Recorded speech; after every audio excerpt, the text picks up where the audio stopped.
سړی در مطلب پورې په ځان په نه یو خندا چې کوو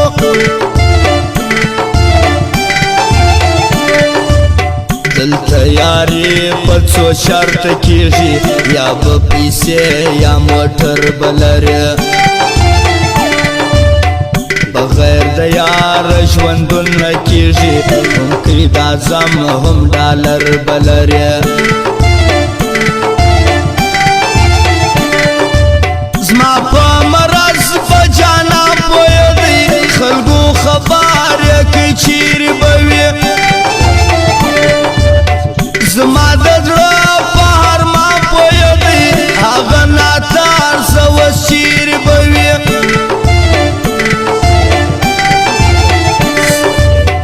سړی هریان کې دا ځینې خلک چې زړګی ورکي که یا حلمه په خوله خندا کړې دا ځینې خلک څوک به وساکي که یا حلمه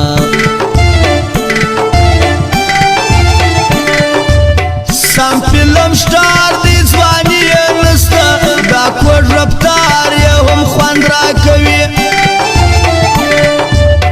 چې ګل راځي هوساني یې نسته دا کوډ رفتار یې هم خوند راکوي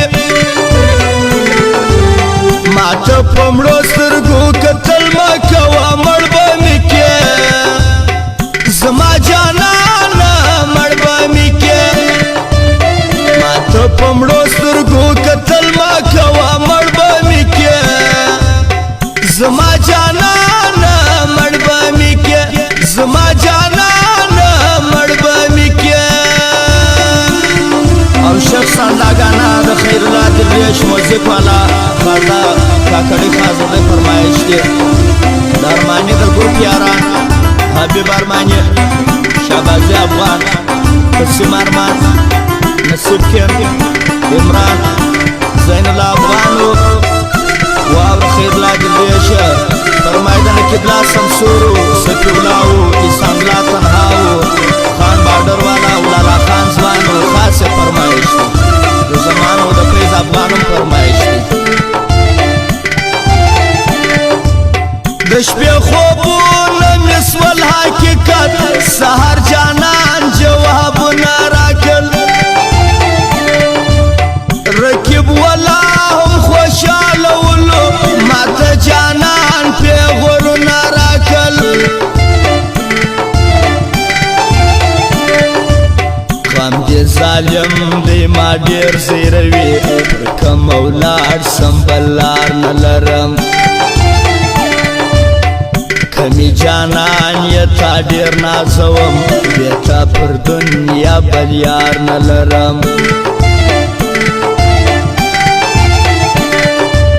دا په کم عمر نشې لالیه په لاس کې دوه سګرېټونه مه وړه دا پر ځواني شوګیرې مه وړه دا په هر ځای کې پاټونه مه کړه سترګې یې سرې او چڼې باړوګان سړی په زړه کې یو دم زخمي په خوله کې دوې ژبې دي لړمان سړی یو دم کې په زړه زخمي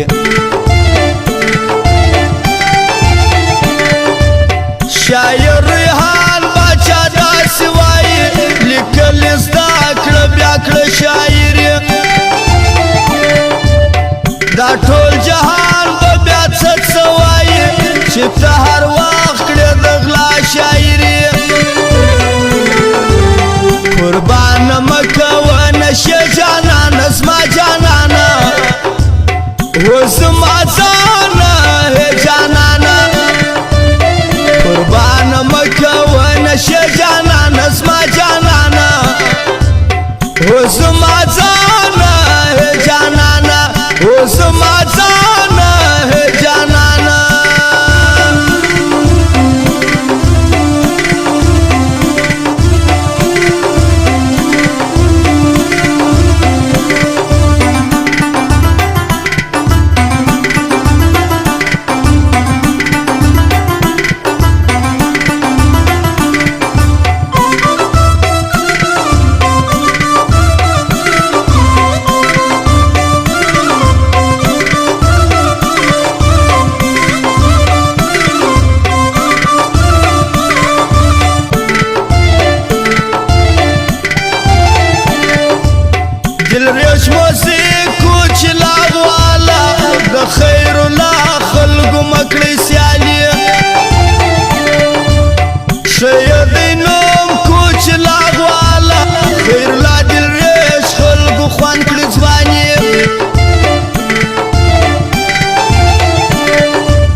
زړه کور